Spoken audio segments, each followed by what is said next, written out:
अभी हम खरसाली पहुंच चुके हैं, जो कि यमुनोत्री जो माँ है उनका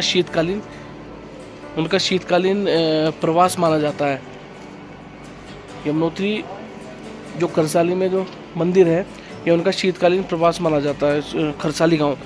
तो और जब चारधाम यात्रा से शुरू होने से पहले जो यमुनोत्री माँ है, उनको पुणे यमुनोत्री धाम का जो मंदिर है, यमुनोत्री धाम का जो मंदिर है उसमें स्थापित किया जाएगा पूरे विधि विधान पूजा पाठ से। आप देख सकते हैं ये खरसाली गांव के अंदर माँ यमुनोत्री का शीतकालीन प्रवास के दौरान ये जो मंदिर है, आप ये देख सकते हैं। शीतकालीन प्रवास के दौरान माता रानी को यहाँ ही स्थापित किया जाता है। जय यमुनोत्री मैया। महाराज जी नमस्कार। महाराज जी थोड़ा सा हमें खरसाली में जो माँ यमुनोत्री का जो मंदिर है, तो उनके बारे में थोड़ा सा हमें बताइए आप। तो ये जो है माँ यमुना जी का मंदिर है, उत्तराखंड में जो है 4 धाम है। तो जो उत्तराखंड में 4 धाम है, उनमें से जो शास्त्रों में बताया गया है, ग्रंथों में बताया गया है, वेदों में बताया गया है, तो वो जो उत्तराखंडों में से जो 4 धाम है, सबसे प्रथम धाम जो है यमुनोत्री धाम है।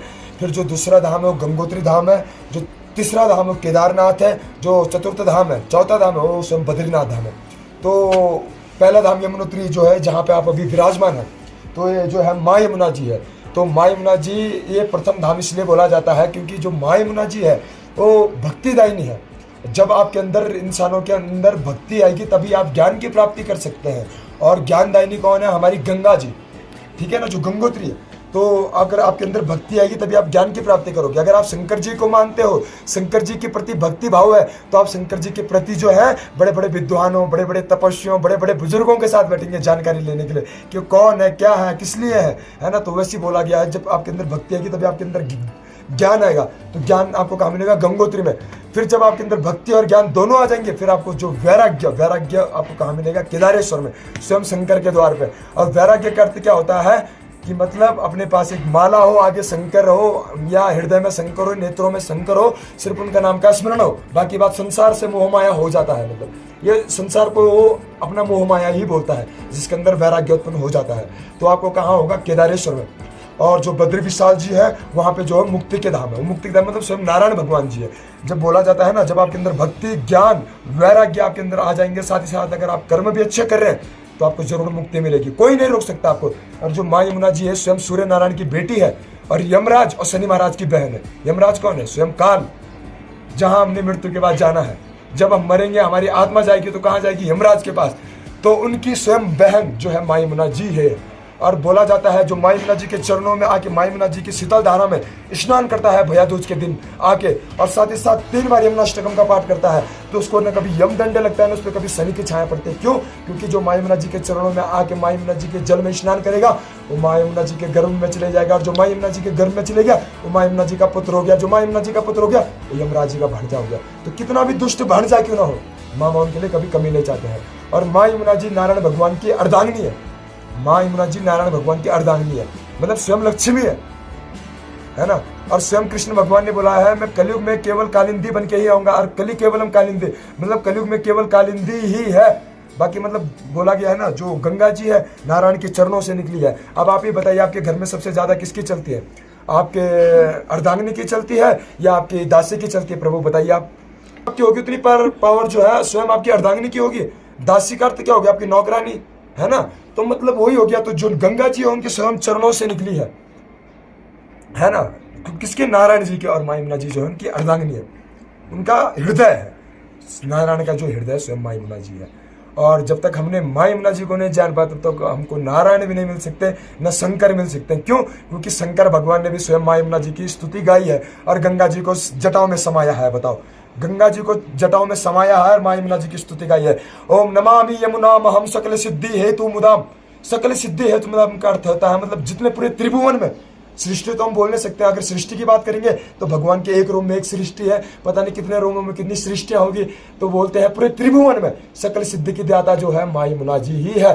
तो स्वयं शंकर जी ने बोला है, अनंत क्या बोला है शंकर जी ने, नमामि यमुनामहं सकल सिद्धि हेतु मुदाम मुरारी पद पंकजा स्मृत मंदरेणोत्कटाम तटस्था नवकानना प्रकट बोध पुष्पाम्बुना सुरासुर सुपूजिता स्मृपितुम श्रियम बिभ्रतिम कलिंद गिरि मस्तके पदद मंदपूरोज्वला। मतलब कलिंद गिरि मस्तक मतलब कलिंद गिरि से निकलती है और सीधा गौलोक जाती है। जब हम यहाँ से नीचे जाते हैं तो प्रयागराज में हमारे नेत्रों के सामने गंगा सागर पड़ जाता है। इलाहाबाद प्रयागराज में जो है हमारे नेत्रों के सामने जो है गंगा सागर पड़ जाता है। लेकिन जो यहाँ पे स्कंद महापुराण रखी गई है ना, तो स्कंद महापुराण में जो केदार खंड में वर्णन किया गया है माँ यमुना जी का कि जब माँ यमुना जी कलिंद पर्वत से यमुनोत्री धाम से निकलती है तो प्रयागराज से भी माँ यमुना जी गंगा जी का भेदन करते हुए जाती है। गंगा जी भी हाथ जोड़ते कि आप स्वयं नारायण की अर्धांगिनी है, और वहां से भी माँ यमुना जी जो भेदन करते हुए सीधा गंगा जी का और सीधा फिर कहा जाते हैं 7 समुद्र जो हमारे 7 द्वीप है, तो वहां से भी माँ यमुना जी जो 7 समुद्र है वो भी माँ यमुना जी के पुत्र हैं। स्कंद महापुराण में वर्णन किया गया है जो माँ यमुना जी के जो 7 समुद्र भी पुत्र है, फिर वहां से भी माँ यमुना जी जाती है। आकाश लोक, पाताल लोक, नाग वंश लोक, नर्ग लोक, स्वर्ग लोक से भी माता जी यमुना जी होते हुए जा रही है। कहाँ? गौलोक, सीधा गौलोक में निवास करती है माँ यमुना जी। जब आरती होती है ना माँ यमुना जी की, ओम जया श्री यमुने माँ, श्री जया यमुने माँ, श्री गोलोक निवासिन, मतलब श्री गोलोक में जो निवास करती है वो सब माँ यमुना जी ही है। बाकी बात गौलोक में अभी तक पूरे त्रिभुवन में कोई है नहीं जो गौलोक में निवास करता होगा प्रभु। और जो सिर्फ माँ यमुना जी जब यहाँ से जाती है तो गौलोक जाती है, जहाँ आकाश लोक, पाताल लोक, नर्ग लोक, स्वर्ग लोक, भूलोक, यहाँ पे जितने भी जीव जंतु, जितने भी देवी देवता है, सबको तराती है माँ यमुना जी, सबको तराती है माँ यमुना जी, क्योंकि माँ यमुना जी ही स्वयं नारायण की अर्धांगिनी है। जो कली केवलम कालिंदी बोला है गया है, जो मतलब कलयुग में केवल कालिंदी ही है बोला गया श्रीमद् भागवत महापुराण, क्योंकि जो हमारे 18 पुराण है, 4 वेद है, तो जो 17 पुराणों का जो निचोड़ है वो 18वां पुराण कौन सा है? श्रीमद् भागवत महापुराण। तो उनमें लिखा गया है जो स्वयं 5000 वर्ष, अभी तो कलयुग का प्रथम ही चरण चल रहा है, जब कलयुग का अंतिम चरण चलेगा और अब इसके 5000 वर्ष बाद जो है माँ गंगा जी जो है विलुप्त हो जाएगी। लेकिन जब कलयुग का अंतिम चरण भी चलेगा तो इस धरातल में न ये हिमालय होगा, न ये पृथ्वी होगी, न कुछ होगा, सिर्फ माँ यमुना जी होगी और स्वयं नारायण ही होंगे, बाकी बात कोई नहीं हो सकते। और स्वयं शंकर, अब मेरे तो गुरु ही शंकर है, मेरे तो पिता ही शंकर है, मेरे तो सब कुछ शंकर है प्रभु। मैं अपनी बात करूं, मैं जो हूँ माँ यमुना जी का उपासक हूँ, मैं जो हूँ मेरा तो सब कुछ ही शंकर है। क्यों? क्योंकि मैं शंकर ही के चक्कर से मुझे माँ यमुना जी की प्राप्ति हुई है। जब तक मेरे लाइफ में शंकर जी नहीं आते तब तक मुझे यमुना जी नहीं मिलती। क्यों? क्योंकि हमारे इष्ट ही शंकर है और आपका इष्ट ही आपका मार्गदर्शक है। जो सब देवी देवताओं से आपको जो मिलवाएगा वही आपका इष्ट है, और इष्ट का अर्थ होता है प्रिय। जैसे आपके नेत्र बंद हुए, जैसी जिसकी आपकी छवि दिख गई वही आपका इष्ट है प्रभु। तो हमको जो है शंकर ही की छवि दिखती है और हमारे जो इष्ट है शंकर है। तो शंकर भगवान ने भी स्वयं माँ यमुना जी की स्तुति गाई है। मैं बोल क्या रहा हूँ, जब समुद्र मंथन के समय महादेव ने हलाहल विष पिया था ना, तो महादेव के अंदर भी क्षण भर के लिए अभिमान आ गया था। उन्होंने बोला तीनों लोगों में कोई नहीं जिसने हलाहल विष पिया होगा। ब्रह्मा ने नहीं पिया, नारायण ने भी नहीं पी पाया, विष्णु ने भी नहीं पी पाया, तो स्वयं शंकर ही है कैसे है? इंद्रों ने भी नहीं पिया, किसी ने पी पाया। जब स्वयं भगवान ने नहीं पी पाया तो देवता कैसे पी लेंगे? देवताओं की तो एक आयु होती है ना, लेकिन जो भगवान होते हैं परिपूर्ण होते हैं, है ना। तो जब भगवान शंकर ने पिया तो भगवान शंकर के अंदर थोड़ा क्षण भर के लिए जो है थोड़ा सा अभिमान आ गया था। तो जैसे अभिमान आया तो माँ यमुना जी ने जो अपनी शीतल धारा थी रोक दी। जैसे रोकी उन्होंने बोला फिर माँ पार्वती से कि माँ ऐसा कौन होगा पूरे त्रिभुवन में जो मुझे अपने शरणागत लेगा? तो फिर माँ पार्वती जी ने बोला कि सिर्फ यमुना जी ही है जो आपको अपने शरणागत ले सकते।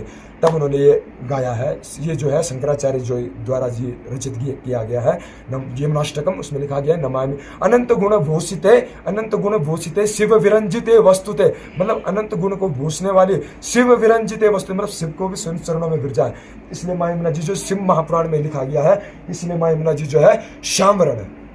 श्यामरण, जब समुद्र मंथन के समय महादेव ने हलाहल विष पिया था इसलिए नीलकंठ कहलाते महादेव, है ना। तो इसलिए माँ यमुना जी श्यामरण है। और हाँ, अगर बात किया जाए कि देवी उनके तो हर पुराणों में वर्णन किया गया माँ यमुना जी का, हर पुराणों में इनका व्याख्यान है। अगर हम इनका गाने गाए तो अनंत गुण भूषित, मतलब अनंत गुण में भूषने वाली माँ यमुना जी, इनका व्याख्यान हम कभी नहीं कर सकते हैं।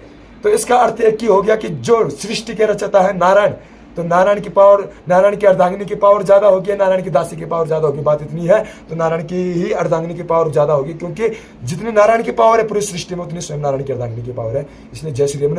और हाँ, जो हमारे 4 धाम है और 4 धाम में जो 4 मठ भी हैं, क्योंकि जब शीतकालीन होते हैं तो चारों धाम के जो हमारे यमुना जी, गंगा जी, केदारेश्वर, बद्रीनाथ जी जो है अपने मठों में आ जाते हैं। और जो सबसे पहला मठ है खुशी मठ है, जहाँ पर अभी विराजमान है खुशी मठ है। फिर इसके बाद जो है मुखी मठ, वो मुखवा में पड़ेगा। ये महाराज जी थोड़ा सा, ये जो मठ है खुर्शी मठ, इसे खरसाली जी, खुशी मठ खरसाली जी प्रभु, ये खुशी मठ खरसाली है। और जो इसके बाद आप गंगा जी के दर्शन करोगे तो आजकल शीतकालीन में कहाँ है, ये मुखी मठ में आई है, मुखवा में। जी जी वो मुखी मठ है। और जब आप केदारेश्वर जाओगे तो उखी मठ में, वो रुद्रप्रयाग में आए, वो उखी मठ में, वो उखी मठ में आए, ठीक है ना।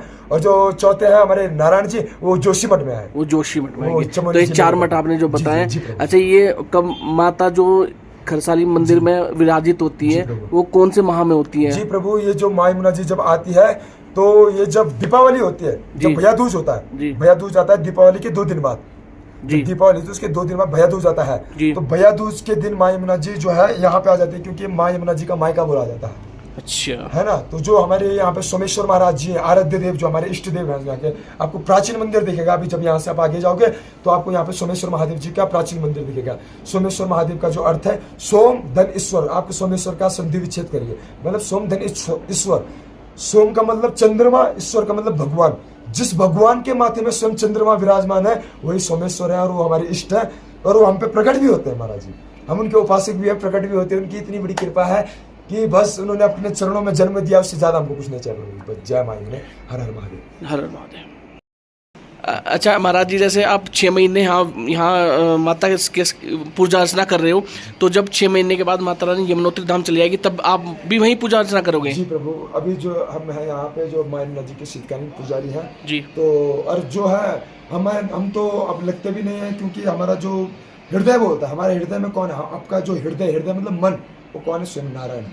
क्यों? क्योंकि हमारा जो मन है कभी कहीं जाता है तो कभी कहीं जाता है तो कभी कहीं जाता है।